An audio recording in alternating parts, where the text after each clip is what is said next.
እንግዲህ ዛሬ በክፍል 53 እውነት ለመናገር እስከ ዛሬ በቃ በጣም መሮኛል።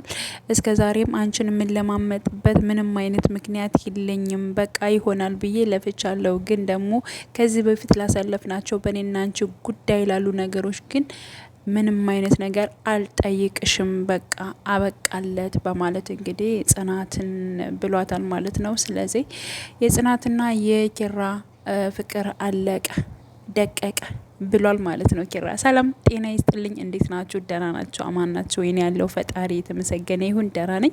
እናንተም በያላችሁበት ሰላማችሁ ይብዛልኝ። ለቤቴ አዲስ የሆናችሁ የደውል ምልክቱን በመጫን ቤተሰብ የሆኑ ነባር ቤተሰቦችም አብራችሁ ስላላችሁ እጅግ በጣም አመሰግናለሁ ማለት ነው። እንግዲህ ጽናት ተከታታይ ድራማ ክፍል 53 ከሰዓታት በፊት ተለቋል ማለት ነው። ያው በጉጉት ስንጠብቀው የነበረው በነገራችሁ ላይ ያው ጽናት በጣም እየደረቀች ነው ያለችው ማለት ነው። ሆኖም ግን እንግዲህ የኪራን አባት ሀሳብ ለማሳካት የለፋች ነው ያለችው። ግን ይህን ሁሉ ለሱ ብላ ወይንም ደግሞ ለቤተሰብ ሁና የምትለፈውን የምታደርገውን ነገር ቢረዳ ኪራ ምን ይላል የሚለው ነገር እኔ ሀሳብ አለብኝ ማለት ነው። በነገራችሁ ላይ ኪራ ማለት ነው ታግሷታል። እውነን ለመናገር እኔ በሷም አልፈርድም እንደገና በኪራም አልፈርድም ማለት ነው። ኪራ አሁን ላይ በጣም እንትን ብሏታል፣ ትግስትም አለው። በዛ ላይ ደግሞ በቀደም በር ዘግቶባት ነበር፣ ግን ደግሞ በስካር ሆኖ ነው በር ላይ የዘጋባት ማለት ነው። ልክ እሱ ወደ ቤት ገብቶ ሰክሮ ስለነበር እሷን ወደ ውጭ አስወጥቶ በር ዘግቶባት ነበረ ማለት ነው። እና ያው ጽናትን ብላለች ስለሰከረ ነው እንጂ እንደዚህ እንትን ቢሆን እሱ ውጭ አያሳድረኝም ብላ ተናግራለች ማለት ነው። ግን ደግሞ በጣም ከቁጥጥር በላይ እየሆነበት ነው ያለው ማለት ነው። እንደውም ከቤት እንኳን አለማባረሩ ራሱ እሱ ሆኖ ነው ብዬ ነው ያሰብኩት ማለት ነው። ምክንያቱም ምንም አያውቅም ስለ እሱ እንደምትታገል አሊያም ደግሞ የእነሱንና የቤተሰቦቹን ደስታ ብላ የእነሱን ፍላጎት ለመሙላት ብላ ያው እሱን እንደራቀችው ምንም የሚያውቀው ነገር እስከሆነ ድረስ አንድ ሰው ወዳቸዋለሁ አፈቅራቸዋለሁ ብሎ ከቀናት በኋላ ደግሞ አይ ሀሳቤን ቀይር ያለው አልፈልግም፣ እንደዚህ ያልኩ ውሸቴን ነው፣ ዝም ብዬ በቃ አልቋል ማለት ካንተ ጋር የነበረኝ ፍቅር አልቋል ማለት ከባድ ነው ማለት ነው። እንዴ ለምን ትጫወትብኛለች ብሎ ራሱ ያስባል ማለት ነው። እና ያን ሁሉ ራሱ ዝም ብሎ በግምት ራሱ ያለ እንትን ያለ መናገር ራሱ በጣም ትግስት ነበረው ማለት ነው። ደጋግሞ ጠይቋታል፣ ምክንያቷንም ጠይቋት ነበር ማለት ነው። ግን ምንም አይነት ምክንያት እየሰጠችው አልነበርም። በቃ ከኔና ካንተ ጋር የነበረው ፍቅር አልቋል የሚል ሀሳብ ነበረ እንግዲህ ስሰጠው የነበረው ማለት ነው። እና አሁን ላይ ግን ዝም ብዬ እንደዚህ ከምደክም በቃ ማቆም አለብን በማለት እንግዲህ ከዚህ በኋላ እኔም አንቺም ላሳለፍነው ነገሮች ምንም አይነት ነገር አልጠይቅሽም፣ በአሰሪና በሰራተኝነት መልኩ መነጋገር ባለብን መልኩ እንነጋገራለን ሲላት ደንገጥ ብላለች። ምን አስደነገጠሽ ብሏታል ማለት ነው። ማለት እውነተኛ ፍቅር ከሷ ጋር ስላለ እንዴት ረሳኝ፣ እንዴት ደግሞ እንደዚህ አይነት ሊወስን ቻለ የሚለው ነገር ደግሞ ከሷ ላይ ያለ ግን ደግሞ ያ ነገር ፍራቸውና ከሷ እንደራቀ ሲሰማት ፍራቸው ቢኖርም ደግሞ እጅግ በጣም ደስ ብሏታል ማለት ነው። ምክንያቱም የኪራን አባት ሀሳብ ያሳካች መስሏታል። እንደገና ከሀሴት ጋር ራሱ ቁጭ ብለው ባሉበት ሰዓት ኪራ እንግዲህ ከዚያ ውስጥ ወጥቶ ሲስቅ ስላየችው እጅግ በጣም ያው እየከፋትም ደስ እያላትም በሁለት ስሜት ውስጥ የተጓዘች ነው ጽናት ማለት ነው። ይህ የሆነው እንግዲህ በራሷ ድርቀትና በራሷም ጥፋት ነው ብዬ ነው የማስበው ማለት ነው። ምክንያቱም ግልጹን መናገር መቻል ነበረባት። ያው በእርግጥ ለመራዊትም እንዲሁም ደግሞ ለሰኒም ነገሮቹን አወያይታቸው ነበር። ግን ደግሞ እነሰኒ ደግሞ የሚትሄጅበት ነገር ልክ አይደለም፣ መራዊትም እንደዚሁ ልክ አይደለም፣ ስለዚህ እባክሽን ጽናት ወደ ራስሽ ተመለሽም ተብላ ነበረ። ግን እሷ ምንም ልትመለስ አልቻለችም ማለት ነው። በቃ ተቆልፋለች። እና ናሆሚም ደግሞ እንግዲህ ስለ ጽናት ውጭ ማደር ስለሰማ እጅግ በጣም ተናዶ መቶ ኪራ ጋር ጮሆበታል ማለት ነው። አንተ ምን አይነት ነው እንደዚህ የምታደርገ እያለ ያውም ከዚህ በፊት ያረገባትን በደል እያነሳ ሲቆጠውና ሲበሳጭበት ነበረ። ኪራ ደግሞ አንተ ለምንድን ነው ፊት ለፊት ብቻ የምታየው? ለምን ዘወር ብለ በሌሎች ላይም አታይም? እኔም በጣም ተጎድቻለሁኝ።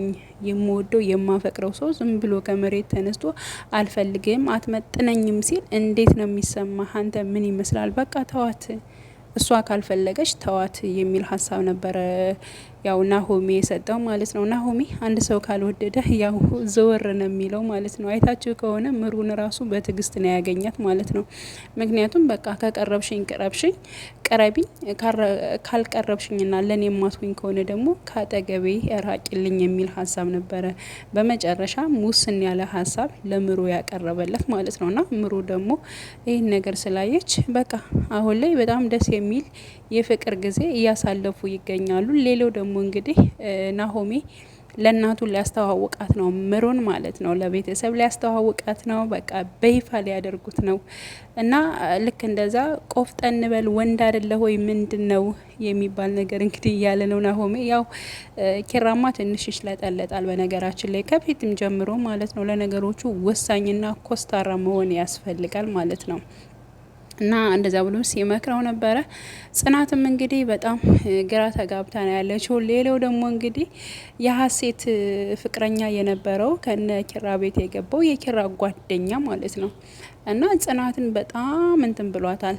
በጣም እንትን እያላት ነው ያለው ማለት ነው። ምክንያቱም እሷን ፊት ልሰጠው አልቻለችም። እሱ ግን አብራ እንድትሆን ምናምን ነገር ሌላ ላይፎችን እንድታሳልፍ ይፈልጋል። እሷ ደግሞ ኮስታራና ለነገሮቹ መልስ እየሰጠችው ትገኛለች። በብዙ ነገሮች ሞክሯታል ማለት ነው። ስለዚህ ያው እንግዲህ ዛሬ በተለያዩ ነገሮች በማድረግ ብቻ ግን ግንባሯን ሲስማት ኬራ አይቷታል ማለት ነው።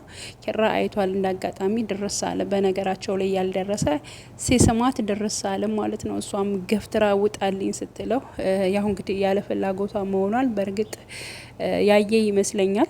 ግን ደግሞ በማየቱና ልጁ ሲስማት በማየቱ ለሷ ጥሩ አጋጣሚ ነው ብላ ወስደዋለች ማለት ነው። ምሩም እንደዚው ጥሩ አጋጣሚ ነው ብላለች ማለት ነው። ምክንያቱም ኬራ ከኔ ይርቃል፣ የራሱን ህይወት ይኖራል የሚል ሀሳብ ነው የሰጡት ማለት ነው። ግን ደግሞ ባይሆንና እንደዛ ባያያቸው ጥሩ ነበር። በመጨረሻም እንግዲህ ቁጭ አድርጎ ምንም ነገር በቃ በሁለታችሁ መካከል ሊኖርም አይችልም በቃ ሀሴትም እንግዲህ ያው ኪራን በባለፈው ያንተ ልብ የሰበረችው ማነች እስኪ ንገረኝ በማለት እንግዲህ ጠይቀው ነበረ ማለት ነው። እሷም ሰሞኑን ያልጠየቅኩ ደግሞ አንተም ጥሩ ስሜት ላይ አልነበርክም፣ እኔም ደግሞ ጥሩ ስሜት አልነበርኩም፣ ለዛ ነው እና ማነች እስኪ ንገረኝ በማለት ጠይቀው ነበረ ኪራን ማለት ነው።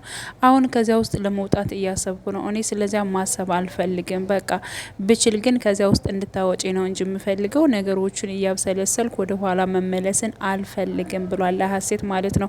ሀሴት እንግዲህ ያው ኪራ ጋር ይቀራረባሉ ብዬ አስባለሁ። ምክንያቱም ከዛ ውስጥ እንድታወጣው ወይንም ደግሞ ጽናትን እንዲረሳ ፈልጉ ከሷ ጋር ከሆነ የመለማመድ እንትን ይኖራል ብዬ አስባለሁ። ስለዚህ ያው የኪራ አባት ያሰበው ነገር ሁሉ ሊሳካላት ይችላል፣ ወይንም ደግሞ እውነታው ደግሞ ሊወጣ ይችላል። ምክንያቱም ኪራ ምናልባት አሁን እንደዚህ ኮስተር ብሎ ከተናገረ እውነትም ሊወጣለት ይችላል። ግን ደግሞ ጽናት ደግሞ ከቻልን ነው ያለችው። በቃ ከዚህ በኋላ ስላለፈ ነገር ማንሳት አንችልም፣ አንቺም ማንሳት የለብሽም እኔም ማንሳት የለብኝም በማለት ሲል እሱን ከቻልን ነው እንደዚያ ማድረግ የምንችለው ብላ መልሳለታለች ማለት ነው። ስለዚህ እሱ ዝም ቢል እንኳን እሷ እምችል አይመስለኝም። ስለምትወደው ስለምታፈቅረው እንደዚህ አሳልፋ የመስጠት ሀሳብ እንደገና ደግሞ ሊያገረሽባት ይችላል የሚል ሀሳብ ነው ያለኝ። እንግዲህ ቀጣይ ፓርት በጉጉት የምንጠብቅ ይሆናል ክፍል 54 ማለት ነው። ውድ ቤተሰቦች የዛሬ